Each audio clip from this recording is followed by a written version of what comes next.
1장 27절에서 29절 찾으신 줄 알고 제가 읽어드립니다. 그러므로 누구든지 주의 떡이나 잔을 합당치 않게 먹고 마시는 자는 주의 몸과 피를 범하는 죄가 있느니라. 사람이 자기를 살피고 그 후에야 이 떡을 먹고 이 잔을 마실지니 주의 몸을 분별하지 못하고 먹고 마시는 자는 자기의 죄를 먹고 마시는 것이니라. 네. 이제 우리 계속해서 하나님의 정하신 성찬이라는 제목을 가지고 오늘은 5번째로 성찬에서 먹고 마시는 것의 의미, 이것에 대해서 함께 나누고자 합니다. 우리는 성찬을 통해서 우리 주 예수 그리스도를 먹고 마십니다. 그런데 이것은 우리가 마음대로 결정한 거나 또는 지정한 것이 결코 아니라 우리 주 예수 그리스도께서 십자가에 달려 죽으시기 직전에 성찬을 제정하심을 통하여 하나님이 지정하신 그런 성찬인 것이죠.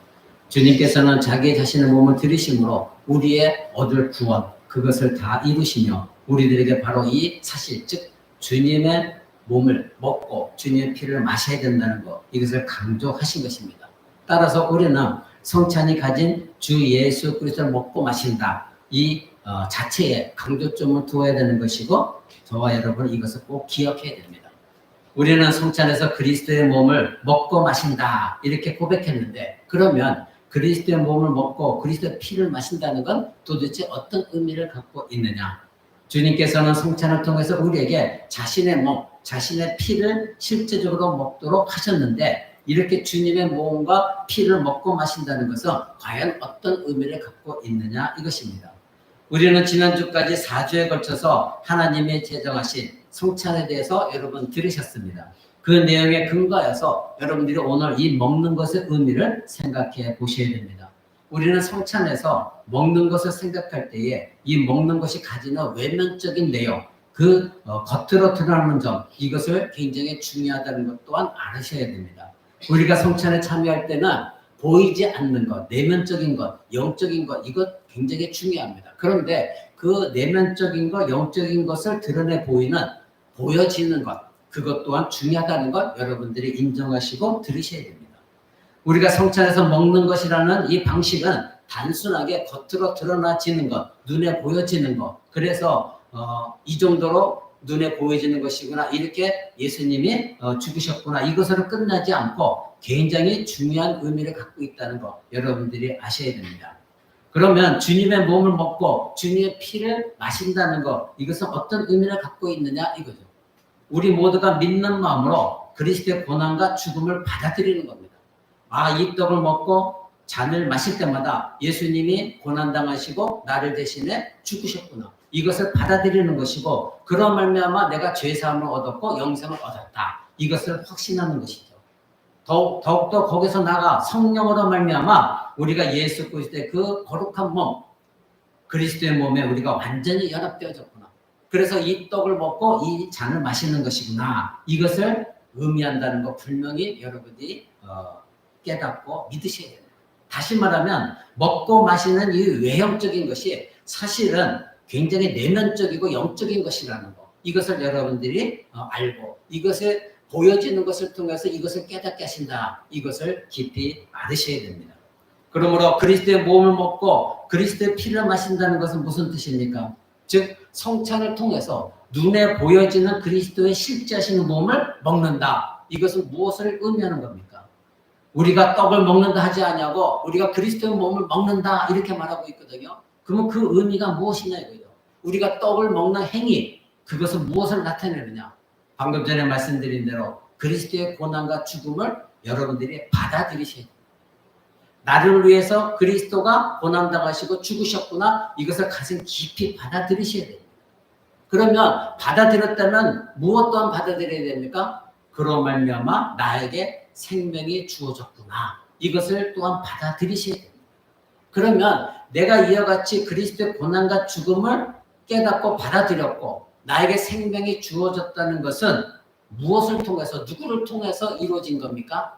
바로 성령의 역사, 성령께서 그렇게 하셨다는 것, 내가 잘나서 깨달은 것이 아니라 성령께서 내 안에서 깨닫게 하심으로 말미암아 내가 그것을 모든 것을 알고 받아들였다는 것, 이것을 다 포함하고 있다는 것을 여러분들이 알으셔야 됩니다. 그러니 이 성찬상에서 떡이 떼어지고 잔이 부어지고 여러분에게 분배되어졌을 때 보여지는 이런 행위를 통하여서 바로 그리스도의 죽음, 고난, 이것이 나를 위한 것이구나. 그리고 나에겐 이제는 생명이 주어졌고 성령의 역사로 이 모든 것이 이루어졌구나. 이것을 여러분들이 깊이 깨달음으로 받아들이셔야 그것이 은혜가 되어지는 겁니다. 그러니 외적으로는 떡을 먹는 것이지만 이 물질적인 떡을 먹는 것이 아니라 우리가 떡을 먹을 때에 그리스도의 몸, 이것을 받아들인다는 것을 성령님이 깨닫게 하시는 거예요. 그때 성령의 역사가 일어나는 거예요. 그럼 여러분만 그 떡을 먹는 것이 아니라 우리 모두가 함께 그 떡을 먹고 예수님의 피를 마실 때에 성령의 역사로 우리가 하나 되시게 함으로 말미암아 바로 영적인 연합.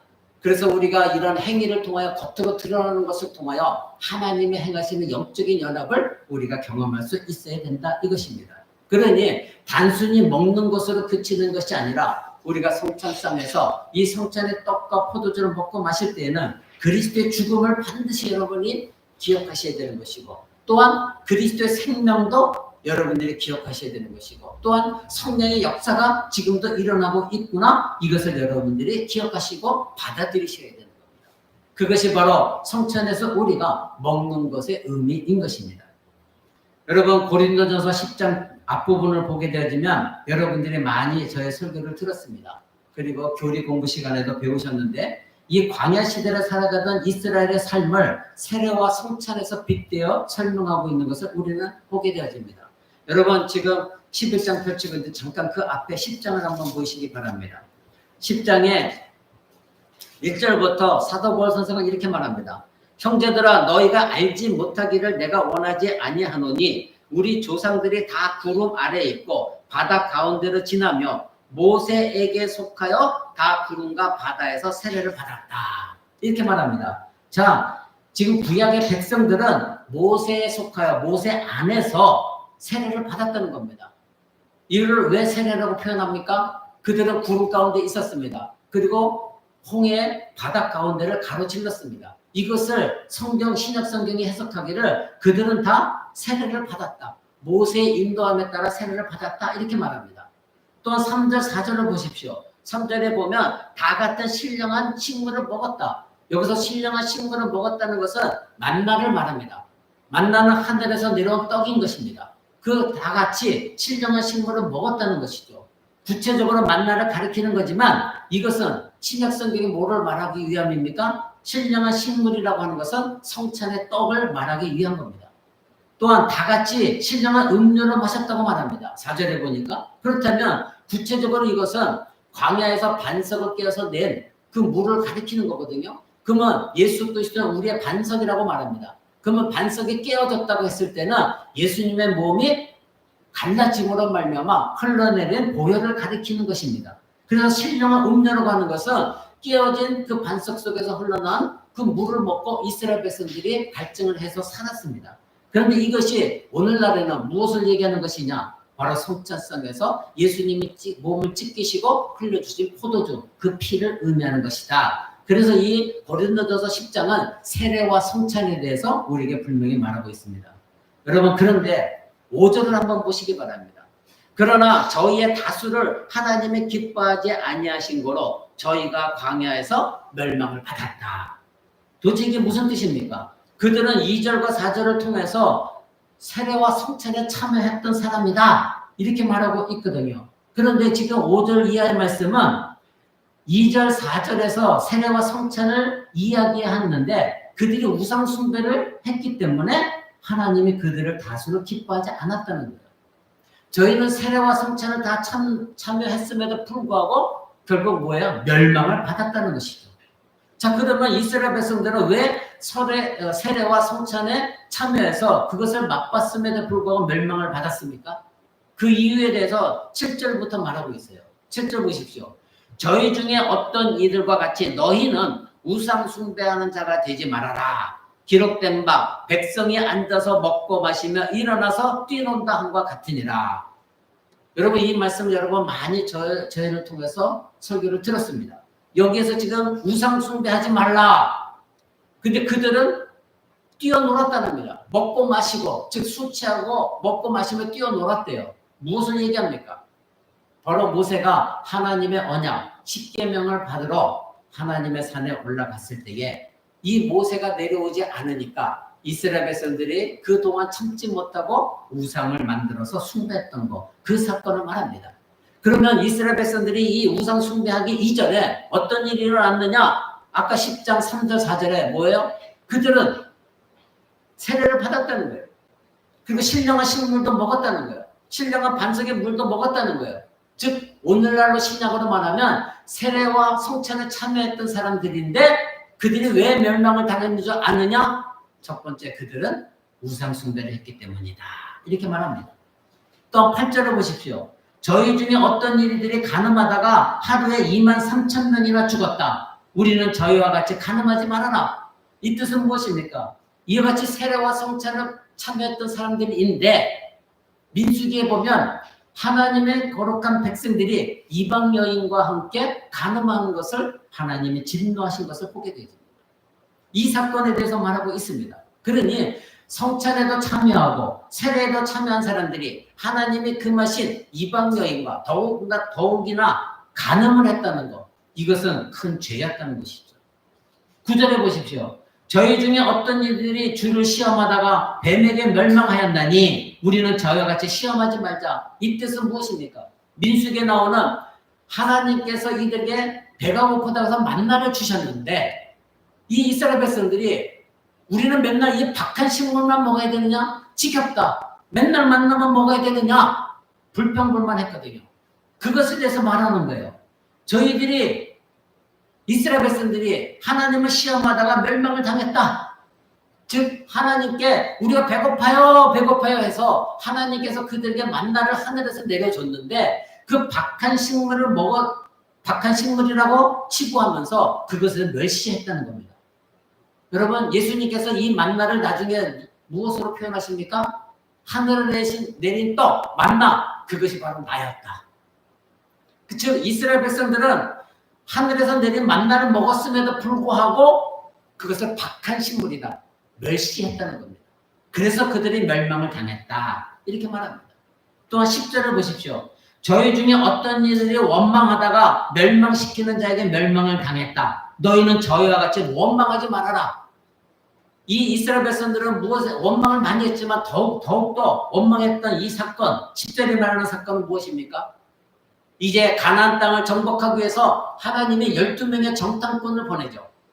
그때에 여호수아와 갈렙만 빼고 나머지 10명의 정탐꾼은 그 땅에 들어가서 봤더니 너무나 비옥한 땅이요. 그래서 그 땅에서 살던 사람들이 이스라엘 백성과 달리 너무나 큰 장대한 사람들이었어요. 그러니까 기가 죽었어요.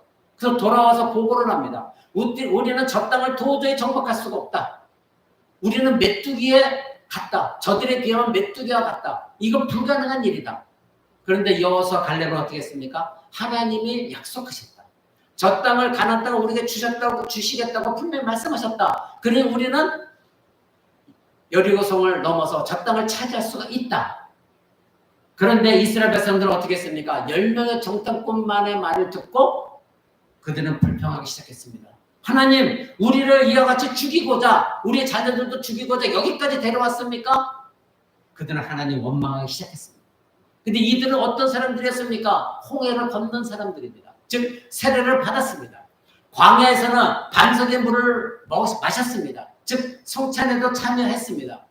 그럼에도 불구하고 하나님이 아무리 약속했어도 우리가 인간의 눈으로 봤더니 이거는 불가능한 일이야. 하나님 우리를 죽이시려고 우리의 자녀들까지 몰살시키시려고 여기까지 인도하신 거야. 이렇게 원망했다 이것입니다. 사랑하는 성도 여러분, 광야의 시대를 살아갔던 이 이스라엘 백성들이 세례와 성찬을 맛봤음에도 불구하고 하나님께 멸망당했던 이유가 무엇입니까? 한편으로는 세례와 성찬에 참여했지만 하나님의 은혜를 맛보았지만 거기에 믿음으로 자기 자신들을 합하지 않았다는 거예요. 성찬은 참여했어요. 세례는 받았어요. 근데 여전히 믿지를 않아요. 나는 세례받은 교인이야 말하고 있지만, 거룩한 주일날 나와서 성찬에는 참여하고 있지만, 그러나 나는 여전히 하나님께 불순종하고 하나님의 약속의 말씀을 받아들이질 않아요. 그건 불가능한 일이야. 어떻게 그런 일이 나에게 생길 수가 있어? 그러면서 계속해서 우리는 세상의 방법을 찾아나갑니다. 그리고 불평불만합니다. 왜 나를 예수 믿게 해갖고 주일날 쉬지도 못하게 하고 놀러가지도 못하게 하고 맨날 나에게 이렇게 힘들게만 하시는가? 근데 나에게 무슨 복을 주셨는가? 내 자녀들은 도대체 무슨 죄가 있다고 교회 나와서 힘들게 하시는가? 그런 자들을 하나님이 멸망시키셨어요. 사랑하는 성도 여러분, 그렇다면 지금 사도 바울 선생님께서 이스라엘의 예를 들어가면서 고린도 교회 말씀하고자 하신 것은 무엇입니까? 14절을 한번 보십시오. 그런즉 내 사랑하는 자들아 우상 숭배하는 일을 피하라. 분명히 이렇게 말합니다. 여러분들이 잘 아는 대로 이 고린도 도시는 우상 숭배의 온상이었습니다. 굉장히 많은 신전들이 있었습니다. 수많은 신을 섬기고 있었던 고린도 도시였습니다. 주중에 거의 모든 우상들이 거기에 있었고 그들은 우상을 숭배했습니다. 참으로 이 고린도 지역은 우상 숭배에 횡행하는 그런 도시였습니다. 그래서 고린도 교회는 사도로부터 이런 권면을 받아야만 했던 것입니다. 무엇입니까? 너희는 세례를 받았다. 성찬에도 참여했다. 그런데 이 성례를 받은 것으로 인해서 너희가 우상 숭배까지 나가서는 결코 안 된다. 그것을 분명히 구별할 줄 알아야 된다. 이것을 말하고 있는 것입니다. 그러면 이 사도 바울 선생은 왜 하필 성찬과 이 우상 숭배를 같이 말하고 있습니까? 왜 사도 바울 선생께서는 성례 받는 것과 우상 숭배를 연결시켜서 이들에게 지금 경고를 하고 있는 것입니까? 특별히 성찬을 가지고 우상 숭배하지 말아라 이렇게 말하고 있는 이유는 무엇입니까? 14절에 보니까 먹는 것에 중요한 의미가 나타납니다. 우상 숭배하지 말라. 이 말씀은 16절, 17절에 연결시켜서 한번 보십시오. 16절, 17절 우리가 축복하는 바 축복의 자는 그리스도의 피에 참여함이 아니며 우리가 떼는 떡은 그리스도의 몸에 참여함이 아니냐. 떡이 하나요 많은 우리가 한 몸이니 이는 우리가 다 한 떡에 참여하는 것이다. 이렇게 분명히 말합니다. 우리가 성찬에 참여해서 예수 그리스도의 몸과 피를 먹고 마시는 것 이것은 무엇을 말합니까? 예수 그리스도의 몸에 연합되어지는 것이다. 예수 그리스도의 몸에 참여하는 것이다. 분명히 이렇게 말하고 있습니다. 여러분 이어지는 19절 21절을 한번 보십시오. 그런즉 내가 무엇을 말하느냐? 우상의 제물은 무엇이고 우상은 무엇이라 하느냐? 대저 이방인의 제사하는 것은 귀신에게 하는 것이요 하나님께 제사하는 것이 아니니 나는 너희가 귀신과 교제하는 자 되기를 원치 아니한다. 너희가 주의 잔과 귀신의 잔을 겸하여 마시지 못하고 주의 상과 귀신의 상에 겸하여 참여치 못하는 것이다. 사랑하는 성도 여러분, 지금 고린도 교회 구체적으로 이런 사람들이 있었는지 어땠는지 저는 잘 모르지만 그러나 이 말씀을 통해서 사도 바울 선생이 무엇에 대해서 지금 가르치고 있는지를 우리는 알 수가 있습니다. 성찬에서 예수 그리스도의 몸과 피를 먹고 마시는 것은 귀신의 상에 참여하는 것과는 다르다는 겁니다. 분명히 구별을 할 줄 알아야 된다는 겁니다. 이 고린도 교회 이방 신전에서 드리던 제사에 아주 익숙했던 고린도 사람들이 전도를 받았어요. 복음 전도를 받았어요. 그래서 그들이 교회 안에 들어와 봤더니 이방 신전에서 드렸던 제사와 비슷한 것이 이 교회 안에도 있다 이겁니다. 그게 다름 아닌 성찬이었던 것이죠. 그러니까 이방 신전에서 이방 신에게 드렸던 귀신의 제사를 드렸던 그것을 떡과 음료를 먹고 마셨던 것 그것을 생각하면서 고린도 교회에 들어와 전도를 받아서 와서 봤더니 예배 중에 성찬에 참여해서 예수님의 몸입니다. 예수님의 피입니다 하면서 떡과 포도주를 주는 것을 받아 먹었다는 겁니다. 그래서 교회 와서도 봤더니 과거에 자기들이 이방 신전에서 제사를 드리고 그 제물을 먹고 마신 것 같은 생각을 가지고 예수님의 몸과 피를 먹고 마시는 사람들이 있었다 이겁니다. 이거는 굉장히 심각한 문제였던 것이죠. 성찬에 참여하는 것은 귀신에게 제사 드리는 것과는 다른 것이다. 이것을 분명히 가르쳐줄 필요가 있었던 겁니다.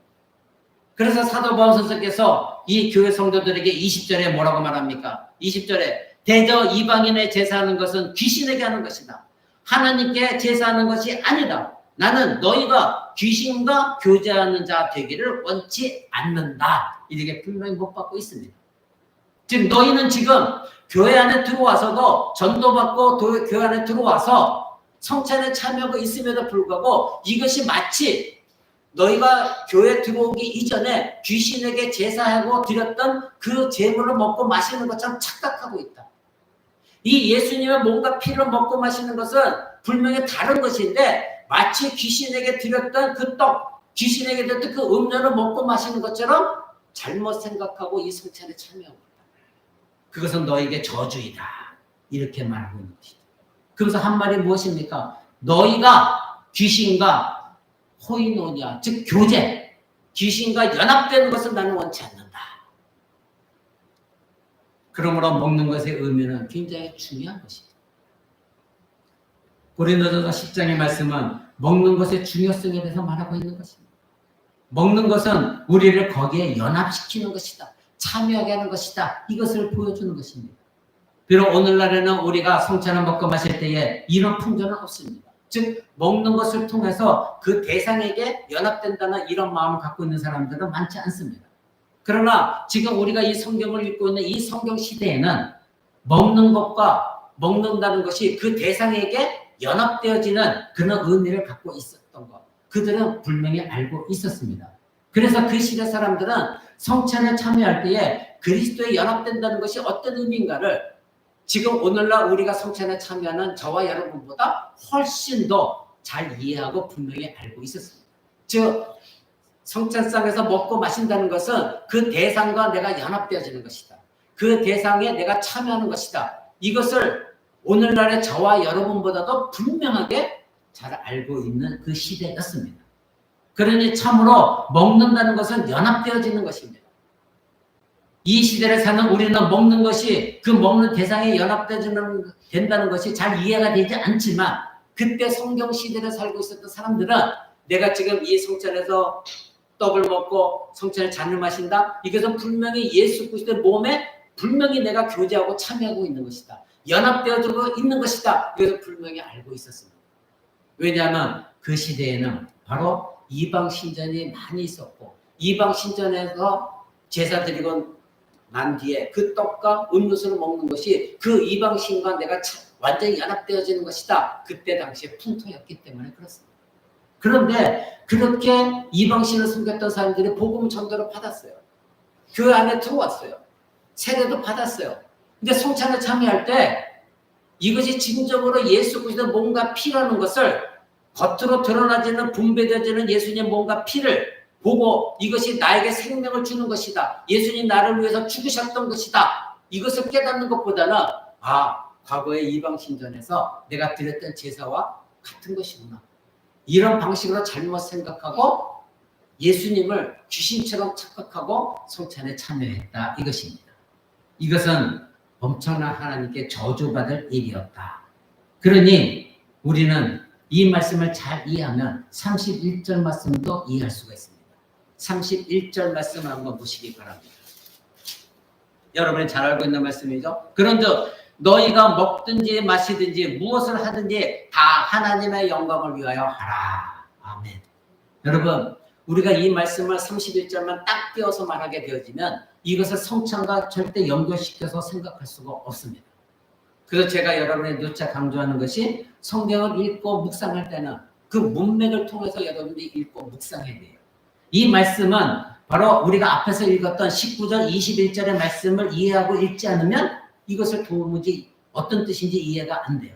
그런데 그것을 이해하고 읽으면 보통의 생활 속에서 우리가 밥을 먹거나 물을 마실 때 그때에 무엇을 먹든지 하나 영광을 위하라. 그런 말의 뜻이 아니라 성찬상을 배경으로 하고 있다는 것. 그래서 우상 숭배를 할 때 먹고 마시는 제사를 통해서 우상과 연합된다는 당시의 이방 제사를 배경으로 하고 있다는 것. 이것을 여러분 깊이 아셔야 돼요. 그러니까 이 31절 말씀은 단순히 우리가 무엇을 먹고 마시는 그런 생활 속에서 먹고 마시는 것이 아니라, 그것이 배경을 두고 하는 것이 아니라 종교적인 배경을 두고 이 말씀을 하고 있다는 것, 이것을 분명히 우리는 알아야 됩니다. 물론 저와 여러분들은 뭐든지 먹고 마실 때마다 하나님의 영광을 위해서 먹고 마셔야 됩니다. 그러나 더욱더 중요한 것은 사도 바울 선생이 이 말씀을 한 것은 너희가 성탄에 참여해서 무엇을 먹든지 무엇을 마시든지 그것은 하나님의 영광을 위해서 하라, 이렇게 분명히 우리에게 가르치고 있습니다. 그러면 합당치 않게 먹고 마신다는 의미는 과연 무엇일까요? 우리는 오늘 고린도전서 11장의 본문 말씀을 읽었습니다. 오늘 본문 말씀 11장 27절로 다시 돌아갑니다. 27절. 그러므로 누구든지 주의 떡이나 잔을 합당치 않게 먹고 마시는 자는 주의 몸과 피를 범하는 죄가 있느니라. 사람이 자기를 살피고 그 후에야 이 떡을 먹고 이 잔을 마실지니 주의 몸을 분별하지 못하고 먹고 마시는 자는 자기의 죄를 먹고 마시는 것이니라. 아멘. 여러분, 여기에 합당치 않게 먹고 마시는 것을 말합니다. 27절에. 그러면 여러분도 역시 매번 성찬에 참여했었습니다. 그럴 때마다 저는 이 구절을 읽어드립니다. 그리고 자기 자신을 살피고 성찬에 참여하십시오, 여러분에게 말씀을 드리죠. 그러면 이 말씀에서 합당치 않게 먹고 마시면 왜 자기의 죄를 먹고 마시는 것이 되느냐, 이것을 여러분 한번 생각해 봐야 돼요. 내가 과연 이 성찬에 참여할 때 나는 이 성찬에 참여하는 자가 합당한가? 나 자신은 과연 합당하게 이 성찬에 참여하고 있는가? 내가 합당치 않음에도 불구하고, 그리고 이 성찬이 합당한 방식으로 참여하지 않음에도 불구하고 예수께서 뭔가 피를 먹고 마신다면 사도 바울 선생님 말씀한 것처럼 죄를 먹고 마시는 저주인 것입니다. 이 말씀에서 합당치 않게 먹고 마시면 왜 자신의 죄를 먹고 마시게 되는가? 우리는 오늘 이 먹는 것이 연합이라는 것을 소도의 말씀을 들었습니다. 그러면 우리가 합당하게 먹고 마신다는 이 음식들, 즉 포도주 그리고 떡, 이것이 주님의 몸임을 제대로 알고 고백하면서 먹고 마셔야 된다, 이것을 의미하고 있다는 걸 알아야 돼요. 여러분의 성찬에 참여할 때에 합당하게 먹고 마신다는 건 이 떡은 분명히 예수님의 몸이다, 이 포도주는 예수 그리스도의 피다, 말하자면 믿음의 고백이 있어야 된다. 즉 믿음으로 이 떡과 포도주를 말하면서 참여해야 그것이 진정한 참여다, 이것입니다. 먹는 것이 연합되려면 그 중간에 반드시 뭐가 있어야 되는, 믿음이 있어야 된다는 거예요. 왜 사도 바울 선생이 이것을 이야기했느냐? 오늘날에도 동일합니다.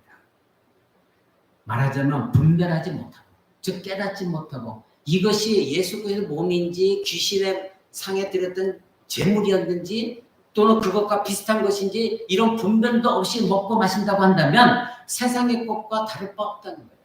세상의 물질적인 떡을 먹는 것이고 세상의 물질적인 포도주를 마시는 것이지 예수 그리스도의 몸과 피를 먹고 마시는 것이 결코 아니다는 겁니다.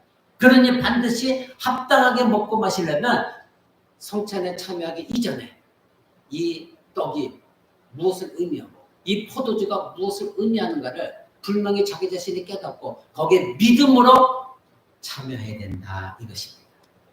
사랑하는 성도 여러분, 그리스도의 몸을 먹고 마신다, 즉 믿음이 있어요.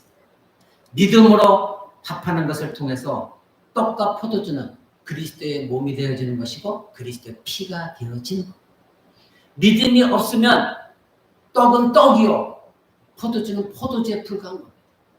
이 세상에 존재하는 떡과 포도주일 뿐인 것입니다. 그런데 그것이 진정으로 예수 그리스도의 몸과 피로 우리가 받아들이게 되어지면 그것이 우리에게는 진정한 예수 그리스도의 몸과 피가 되어져서 우리에게 은혜가 되어진다. 결국 믿음이 없으면 성찬에 참여해서는 안 된다, 이것입니다. 이 믿음이 없이 아무렇게나 여기에 참여하게 되면 이 사람은 그리스도의 대신에 단지 세상의 물질인 떡과 포도주를 마시는 것입니다. 그러니 이것은 어떤 죄를 범하게 됩니까? 하나님께서 은혜로 주신 것을 헛되게 낭비하는 것이고 하찮게 여기는 것이고, 하나님께서 영적인 수단으로 주신 것을 내가 육적인 수단으로 변질시키는 죄를 범합니다. 하나님은 우리에게 이것을 제정해서 주셨는데 은혜의 방편으로 내가 너에게 은혜를 주기 위해서 이 성찬에서 너희들가 예수 그리스도의 몸과 피를 먹고 마셔라 분명히 주셨는데 내가 거기에 믿음으로 합하지 않냐고 아무 생각 없이 먹고 마시게 되어지면 그것은 영적인 수단으로 준 것을 육적인 물질로 여러분들이 비하시키는 멸시하는 죄를 범하게 되는 것입니다. 그래서 사도 바울 선생이 앞에 우리가 고린도전서 10장에 읽었듯이 민수기 21장에 나오는 바로 하늘에서 내린 만나를 박한 식물이다. 멸시한 무시한 이스라엘 백성과 같은 죄를 범하게 되는 것이다. 이와 같이 성경은 우리에게 가르쳐 주는 겁니다. 말하자면 이 죄는 하나님의 은혜를 홀대한 겁니다. 무시한 겁니다. 비아냥거린 겁니다. 바로 이스라엘 백성들이 광야에서 하나님 맨날 이 만나만 먹어야 돼요. 다른 것 주면 안 돼요. 만난 것 주면 안 돼요. 이렇게 하나님 비아냥거린 것과 같은 여진여긴 것과 같은 그 죄를 범하게 되는 것이다. 이것입니다. 이스라엘 백성들은 믿음으로 그 만나가 하나님이 주신 것이다. 이렇게 받아들이지 못했습니다. 그래서 언제나 불평불만하면서 하늘에서 내려온 그 만나, 즉 예수님의 모형인 만나를 비아냥거리고 하나님을 여신여겼던 것입니다. 사랑하는 성도 여러분, 그러므로 합당하게 먹고 마신다는 것은 무엇입니까? 먹는 것을 통해서 신자가 그리스도와 연합되기 위해선 필수적인 것은 무엇입니까? 신자가 이 먹는 것에 믿음을 더하는 것. 믿음입니다. 떡과 포도주를 받아 먹고 마실 때에 거기에 믿음을 더하여서 간절한 심령으로 우리 주 예수 그리스도를 생각하면서 주님께서 우리에게 이것을 은혜의 도구로 주셨다는 것, 이것을 깊이 고백하면서 받아들여야 돼요. 내가 하나님의 은혜의 힘으로 살아갈 수밖에 없기 때문에 예수님께서 이 성찬을 제정하셨구나. 거기에 나의 믿음을 더해야 되는 것입니다. 사랑하는 성도 여러분, 그래서 성찬에는 불신자나 그리고 믿음의 진정한 고백이 없는 자가 참여해서는 안 되는 겁니다. 아무리 세례를 받았다 할지라도 믿음이 없으면 참석하지 못하는 이유가 바로 그것이고 여러분의 자녀들도 참석하지 못하게 하는 이유가 바로 그것입니다. 아직 여러분의 자녀들도 믿음의 고백이 확실치 않기 때문에 성찬상에 나왔을 땐 재미로 또는 호기심으로 이 성찬의 떡과 포도주를 마시게 된다면 그것은 바로 그들에게는 은혜가 아니라 저주가 되기 때문에 그런 것입니다. 여러분이 성찬의 떡을 마실 때 단지 입속으로 그 물질적인 떡을 밀어 넣는 것만이 아니라 떡을 먹음으로써 그리스도의 고난과 죽음 받아들이십니다. 예수님께서 나를 위해 죽으셨다는 것 분명한 믿음으로 받아들이십니다. 그리고 그 떡을 먹음으로 말미암아 내 죄는 다 용서함 받았고 이제는 예수 그리스도의 생명이 내 안에 들어왔구나. 이것을 분명히 확신하셔야 됩니다. 그렇다면 그때에 떡을 마시면서도 동시에 성령님이 내 안에 들어오셔서 이 모든 것을 알고 깨닫고 믿게 하셨구나. 내 안에 은혜가 주어지는 것은 바로 이 성령의 역사이구나. 이것 또한 여러분들이 받아들이셔야 됩니다. 그래서 여러분들이 분명히 이러한 믿음의 고백이 없이 성찬상에 참여하게 되면 여러분은 합당치 않게 먹고 마시는 자들이 되어지는 것이고 광야에서 이스라엘 백성들이 멸망당한 것처럼 여러분도 멸망을 당할 수밖에 없기 때문에 사도 바울 선생이 우리에게 이것을 권면한 것입니다. 분명히 성찬은 이방에 드렸던 제사와는 다른 것입니다. 이방 사람들이 제사를 드렸던 떡, 제사를 드렸던 음료와 다른 것이다. 분명히 그것을 분별할 줄 알고 성찬에 참여하라. 이렇게 사도 바울 선생이 우리에게 권면한 것입니다. 말씀 맺고자 합니다. 사랑하는 성도 여러분, 우리가 떡을 먹는다 하지 아니하고 예수 그리스도의 몸을 먹는다 하는 이유는 무엇입니까? 그 보여지는 물질적인 떡이 아니라 우리가 믿음에 합했을 때는 그것이 예수님의 몸이 된다는 것입니다. 포도주가 물질적인 포도주이지만 내가 믿음으로 거기에 합하게 되어지면 그것은 예수님의 피라는 것입니다. 이것을 분명히 알고 먹는 사람, 그래서 우리가 먹는 행위, 외적인 행위를 통해서 우리에게 깨닫게 되어지는 것은 그리스도가 나를 위해 고난당하고 죽으셨다.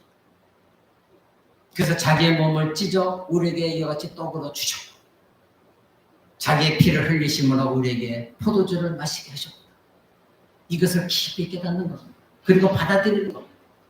그리고 나서 그로 말미암아 나에게는 예수님의 생명을 주셨구나. 그 생명을 내가 받아들이고 감사합니다. 하나님 구원의 생명, 영생을 주셨네요. 오늘 우리 주일학교 자녀들이 하나님의 선택받은 자녀들이라는 제목을 가지고 말씀을 들었습니다. 너희들은 하나님이 창세전부터 태어나기 이전부터 너희를 택하셨다. 이것에 대해 자부심을 가져야 됩니다. 왜 엄마 아빠를 통하여 너희들이 이 땅에 태어나게 하셨는가? 바로 하나님이 너희에게 구원의 영생을 주시고자 하나님이 택하셨다는 것, 이것을 절대 잊어버리지 말라 가르쳤습니다. 그렇습니다. 여러분도 처음에는 예수를 믿지 않았던 사람들입니다. 그러나 하나님의 예정 속에서 택하심을 받아서 예수 그리스도를 만나게 되어졌고, 그 예수 그리스도가 나 때문에 고난당하시고 죽으셨다는 것, 이것을 믿음으로 합했습니다. 그리고 예수님이 나에게 생명을 주셨다는 걸 믿음으로 받아들였습니다. 그리고 내 안에는 성령님이 계시다는 것 또한 믿음으로 받아들이셨습니다. 그렇다면 이제는 성찬을 먹고 마실 때 단지 이 물질적인 떡을 입에 밀어넣고 물질적인 포도주를 입에 부어 넣으면서 맛을 느끼는 것이 아니라 진실로 그리스도가 나 때문에 고난당하시고 죽으셨고, 그리고 내 죄가 용서받았고 이제는 대신 생명을 주셨구나. 그리고 성령님이 내 안에 들어오셨구나. 확실한 믿음을 합하여 성찬에 참여할 때 여러분들은 하나님의 은혜를 경험할 수가 있는 겁니다. 그래서 사도 바울 선생은 고린도전서 11장 27절에 합당치 않게 먹고 마시는 자는 자기의 죄를 먹고 마시는 것이다. 그러면 합당하게 먹고 마시는 자는 누구입니까? 저와 여러분. 분명한 믿음으로 합하는 자. 이 떡은 예수 그리스도의 몸이고 이 잔은 예수 그리스도의 피인데 그 의미가 무엇인지 믿음으로 합했을 때에 여러분들은 합당한 자로서 예수 그리스도의 몸과 피를 먹고 마시는 것이 되어집니다. 사랑하는 성도 여러분, 이제 우리는 성찬을 시행을 해야 됩니다. 그렇다면 지금까지 배운 모든 것들을 기억하시면서 성찬상에 참여했을 때는 하나님의 은혜를 받아야 되는데 내가 어떻게 하나님의 은혜를 누려야 될까? 지금까지 배운 모든 걸 기억하시면서 하나님, 내가 믿음을 합하여 성찬에 참여하겠습니다. 은혜를 부어주옵소서. 나에게 다시 생명을 부어주옵소서. 다시 은혜 안에 살아갈 수 있게 도와주옵소서. 간절한 소망 갖고 참여하는 여러분 되셨을 때 하나님께서 하늘문을 활짝 열고 여러분에게 은혜를 부어주실 것입니다. 그러한 저와 여러분 되시기를 주 예수 그리스도 이름으로 간절히 축원을 드립니다. 이제 우리